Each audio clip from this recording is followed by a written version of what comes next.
Hello friends, कैसे हैं आप। आज हम इस वीडियो में आधुनिक हिस्ट्री के बारे में बात करने वाले हैं। अमूमन लोगों को बहुत ज़्यादा टफ लगती है हिस्ट्री, लेकिन हम एक कहानी की तरह इसको पढ़ेंगे तो आपको बहुत ही अच्छे से समझ में आ जाएगी। इस वीडियो को एक बार, दो बार, तीन बार, जितने बार भी आप सुनना चाहें उतना सुन सकते हैं। आपको सारे के सारे पॉइंट्स अच्छे से क्लियर हो जाएंगे। आपको कोई टेंशन लेने की जरूरत नहीं है। किसी भी कंपटीशन की अगर आप तैयारी कर रहे हैं तो आपको अच्छे से इसमें समझ में आ जाएगा। इस वीडियो को ध्यान से सुनिए। आइए जानते हैं क्या है आधुनिक इतिहास। भारत का इतिहास करीब 5500 साल पहले तक का माना जा सकता है। यानी कि 5500 साल तक के पहले का जो टाइम पीरियड है उसको भारत का इतिहास माना जा सकता है। आधुनिक भारतीय इतिहास को 1850 के बाद का इतिहास कहा जा सकता है। आधुनिक भारतीय इतिहास के एक बड़े हिस्से पर भारत में ब्रिटिश शासन का कब्जा था। मॉडर्न हिस्ट्री को मुगलों के भारत में आने से पहले से लेकर के पूर्व प्रधानमंत्री इंदिरा गांधी जी के शासनकाल तक को माना जा सकता है। सभी इतिहासकारों और बुद्धिजीवियों ने अपने अलग अलग मत दिए हैं कि आधुनिक भारतीय इतिहास भारत की आजादी पर खत्म हो जाता है। तो सभी के अपने अलग अलग मत हैं। अब हम बात करते हैं प्राचीन भारत की। मानव के उदय से लेकर के 10वीं सदी तक के भारत के इतिहास को प्राचीन भारत कहा जाता है। यहां पर आपको ध्यान रखना है किस टाइम तक का बताया है, 10वीं सदी तक। ठीक है। अब बात करते हैं कि प्राचीन भारत के इतिहास की जानकारी के साधनों को दो भागों में बांट सकते हैं, साहित्यिक साधन और पुरातात्विक साधन। पुरातात्विक साधन जो हैं वो देसी और विदेशी दोनों हैं। तो आइए जानते हैं। इस वीडियो में आज जिस टॉपिक की बात करने वाली हूं वो है भारत में यूरोपीय कंपनियों का आगमन। इसको हम कई वीडियो में कंप्लीट करेंगे। जैसे पुर्तगालियों के बारे में एक में पढ़ेंगे, डच के बारे में एक बार पढ़ेंगे। इस तरह से जो है बारी बारी से हम आपके लिए वीडियो लेकर आएंगे और पूरा डिटेल में आपको समझाएंगे ताकि आपको एग्जाम में कोई दिक्कत ना हो। किसी भी टाइप से आपसे क्वेश्चन पूछे जाए आप इजीली उनको हल कर सके। ठीक है, तो चलिए शुरू करते हैं। मध्यकाल में भारत को पश्चिम देशों से जोड़ने वाले दो समुद्री मार्ग थे। अब वो कौन कौन से मार्ग थे? फारस की खाड़ी वाला मार्ग और लाल सागर वाला मार्ग। अगर हम बात करें कि व्यापार के बारे में, ठीक है, तो ज्यादातर जो व्यापार है वो फारस की खाड़ी से जाने वाले मार्ग से होता था, जिसे अधिक प्राथमिकता दी जाती थी। क्योंकि दो कारणों से लाल सागर का मार्ग दुष्कर था। एक तो उसमें चट्टानें बहुत ज्यादा थी जिसकी वजह से प्रॉब्लम्स आती थी। ठीक है, उस मार्ग में कोहरा अत्यधिक पड़ता था जिसकी वजह से भी बहुत ज्यादा दिक्कतें आती थी। आगे अगर हम नेक्स्ट पॉइंट की बात करें तो एशिया में यूरोप को जाने वाली वस्तुएं अनेक राज्यों और मार्गों से होकर के गुजरती थी और हर राज्य को चुंगी और मार कर देने पड़ते थे। ठीक है, टैक्स भरना पड़ता था उनको। यूरोप के व्यापार में इटली के व्यापारियों का एकाधिकार था। इसके कारण यूरोप के नवीन राज्य व्यापार से वंचित थे। 1453 ईस्वी में तुर्की ने कस्तूनिया की विजय करके ऑटोमन साम्राज्य की स्थापना की और फारस की खाड़ी वाले मार्ग पर इनका नियंत्रण स्थापित हो गया। फिर तुर्कों ने इस क्षेत्र से होने वाले यूरोपीय व्यापार में दिक्कतें पैदा कर दी। प्राचीन काल में रेशम मार्ग भारत को यूरोप के साथ जोड़ता था, जिस पर कुषाणों का नियंत्रण था। 1453 में मार्ग पर तुर्की का नियंत्रण स्थापित हो गया और तुर्की ने तब इस मार्ग को बंद कर दिया। उसका परिणाम क्या हुआ कि जल मार्ग की खोज शुरू हो गई, जिसमें पुर्तगाल और स्पेन ने सबसे महत्वपूर्ण भूमिका निभाई। इसमें हम बात करें कि भौगोलिक खोजों और व्यापारिक मार्गों के आविष्कार में पुर्तगाल अग्रणी थे। यहाँ का शासक प्रिंस हेनरी द नेविगेटर ने इस कार्य में महत्वपूर्ण योगदान दिया। पुर्तगाल के यात्री बार्थोलोमेव डियास ने 1487 ईस्वी में दक्षिण अफ्रीका के समीप उत्मासा अंतरीप the Cape of Good Hope की खोज की। यह स्थल भौगोलिक खोज के क्षेत्र में क्रांति माना गया, क्योंकि इस स्थल से अब पूर्व और पश्चिम की तरफ यात्री जा सकते थे। अगर हम बात करें 1498 एडी की, तो पुर्तगाल का यात्री जो है वास्को डी गामा उत्तरमांसा अंतरीप होते हुए भारत में कालीकट तट पर पहुंचा। यानी कि अगर बात करें कि भारत में सबसे पहले कौन आए थे पुर्तगालियों में, तो वास्को डी गामा आए थे 1498 में। ठीक है, वो कहां से होते हुए आए थे? उत्मासा अंतरिक्ष से होते हुए भारत में वो कहां पर पहुंचे? कालीकट पर। कालीकट तट है, वहां पर वो पहुंचे। और ये कब आए थे? 1498 में। और ये कालीकट बंदरगाह है, वो कहां पर है? केरल में है। और उस समय वहां के जो शासक थे वो कौन थे? जैमोरिन। उन्होंने इनका काफी जो है अच्छा स्वागत किया। देखिए, अगर हम नेक्स्ट बात करें क्रिस्टोफर कोलंबस की, तो ये कौन थे क्रिस्टोफर कोलंबस, और इनके बारे में हम क्यों बात कर रहे हैं? क्योंकि ये स्पेन के थे और इन्होंने भी खोज की थी। और किसकी खोज की थी? अमेरिका की खोज की थी। और कब की थी? 1492 एडी में। ठीक है, यानी कोलंबस ने भारत को खोजने के क्रम में रास्ता भटक जाने के कारण बहामास द्वीप को खोज लिया और यहाँ के निवासियों को रेड इंडियंस कहकर के संबोधित किया। बहामास द्वीप का नाम नई दुनिया रख दिया। इटली के प्रसिद्ध यात्री अमेरिगो वेस्पुची ने नई दुनिया की कई बार यात्रा की।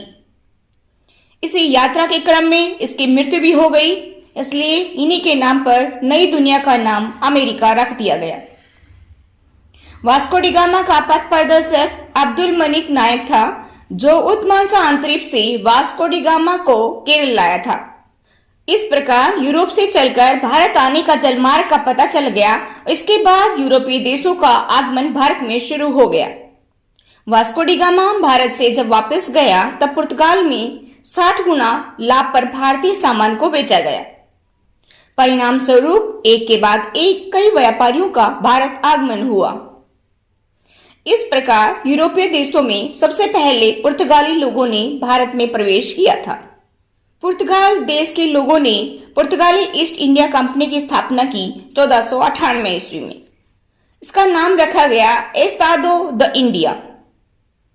हॉलैंड देश के निवासियों ने डच ईस्ट इंडिया कंपनी की स्थापना की 1602 ईस्वी में बेरिंग दे ऑस्ट इंडसे कंपनी। इंग्लैंड के देश के जो निवासी हैं उन्होंने ईस्ट इंडिया कंपनी की स्थापना की 1600 ईस्वी में, और जो कंपनी का जो नाम रखा गया मर्चेंट एडवेंचर्स। फ्रांस देश के जो निवासी हैं उन्होंने कंपनी स्थापित की फ्रांसीसी ईस्ट इंडिया कंपनी। 1664 में इसको स्थापित किया गया और कंपनी का जो नाम रखा गया कंपनी देस इंडेस ओरिएंटलिस। आगे बढ़ते हैं। वास्को डी गामा के बाद दूसरा पुर्तगाली यात्री अल्वारेज कैब्राल अपने 17 जहाजों के साथ में भारत आया और अपार धनराशि लेकर के वापस गया। जब पुर्तगालियों का क्षेत्र विस्तार हुआ तब वहां की सरकार ने एक अधिकारी की नियुक्ति भारत में की, उसे गवर्नर कहा गया। पेड्रो अल्वारेज कैब्राल 1500 से 1501 के स्टार्टिंग में भारत में पहुंचा था। ये दूसरा पुर्तगाली है। ये डायरेक्ट भारत नहीं आया था, इसने रास्ते में ब्राजील की खोज भी की थी। ब्राजील की खोज किसने की थी? इस तरह से क्वेश्चन भी आपसे पूछा जा सकता है, तो वो आप बता सकते हैं पेड्रो अल्वारेज कैब्राल ने ब्राजील की खोज की थी। अगर हम और इंपॉर्टेंट पॉइंट्स की हम बात करें, डी अल्मेडा 1505 से 1509,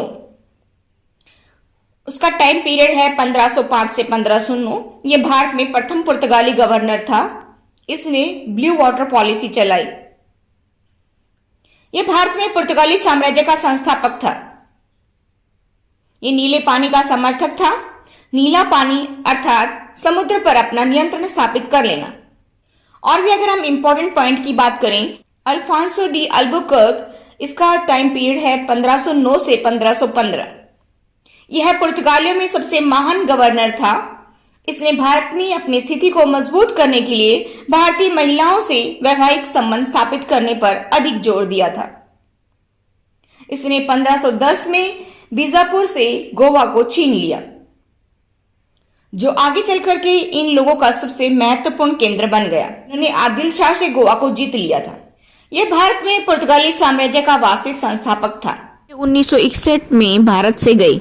पुर्तगालियों ने सर्वप्रथम कोचीन में और फिर कालीकट में अपनी फैक्ट्री को स्थापित किया। पुर्तगालियों ने सर्वप्रथम कोचीन को अपनी राजधानी बनाया, लेकिन 1530 में इसके बदले गोवा को राजधानी बना लिया। फिर उसके बाद 1535 में द्वीप को, उसके बाद 1559 में दमन को। इसके बाद नुना डी कुन्हा और जासो डी क्रेस्टो गवर्नर नियुक्त हुए, लेकिन पुर्तगालियों की शक्ति धीरे धीरे कमजोर होने लगी और इन लोगों के क्षेत्र पर डचों ने नियंत्रण कर लिया। नुना डी कुन्हा ने गोवा को राजधानी बनाया, दमन द्वीप को भी अपने साम्राज्य में मिला लिया। और भी हम इंपॉर्टेंट पॉइंट्स की बात करेंगे तो 1616 में डेनमार्क से डेनिश कंपनी भारत आई थी। इन्होंने अपनी पहली फैक्ट्री तंजोर यानी कि तमिलनाडु में बनाई थी। मोस्ट इंपॉर्टेंट फैक्ट्स और भी हम इसमें बात करने वाले हैं कि पुर्तगाली लोग अपने साथ आलू, तंबाकू और मक्का लेकर भारत आए थे। पुर्तगालियों ने सर्वप्रथम भारत में गोवा में प्रेस की स्थापना की थी। पुर्तगालियों ने सेंट फ्रांसिस जेवियर के दिशा निर्देशन में गोवा में भारत में प्रथम गिरजाघर को स्थापित किया था। पुर्तगालियों ने श्रम को सागर का स्वामी कहा है। भारत में जो प्रिंटिंग प्रेस है उसके जनक भी पुर्तगाली ही माने जाते हैं। पुर्तगाली लोग चटगांव बंदरगाह को महान बंदरगाह कहकर के संबोधित करते थे। अकबर के आदेश पर पुर्तगालियों ने हुगली में अपनी फैक्ट्री को स्थापित किया। सामुद्रिक मार्ग पर पुर्तगाली लोग जो कर वसूल करते थे उसको काटजी कहा गया। भारत में सबसे पहले पुर्तगाली कंपनी आई और यह सबसे बाद में गई। गोवा दमन द्वीप पर पुर्तगालियों ने 1961 तक नियंत्रण किया था। सैनिक कार्रवाई के द्वारा भारत ने इसे स्वतंत्र कराया। कुतुबनुमा एक दिशा सूचक यंत्र है, एक कंपास है। इसका आविष्कार चीन ने किया। इस यंत्र से समुद्र में यात्रा करने वाले यात्रियों को दिशा के बारे में पता चल जाता है।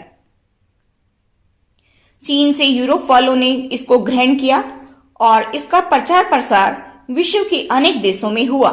अगर हम बात करें फैक्ट्री शब्द की तो फैक्ट्री शब्द जो है उसका अर्थ है उत्पादन से संबंधित। देखिए, फैक्ट्री शब्द की हम बात करें तो इस समय फैक्ट्री का अर्थ उत्पादन से संबंधित नहीं था, बल्कि यहां पर वस्तुओं को लाकर रखा जाता था और एक स्थान से दूसरे स्थान पर ले जाने का कार्य किया जाता था। अर्थात इस समय यहां किसी भी वस्तु का निर्माण नहीं होता था। आगे चलकर के यही फैक्ट्री प्रशासनिक केंद्र के रूप में स्थापित हो गई। तो इसमें हमने इंपॉर्टेंट पॉइंट्स के बारे में चर्चा की है, तो आई होप आपको क्लियर हो गया होगा।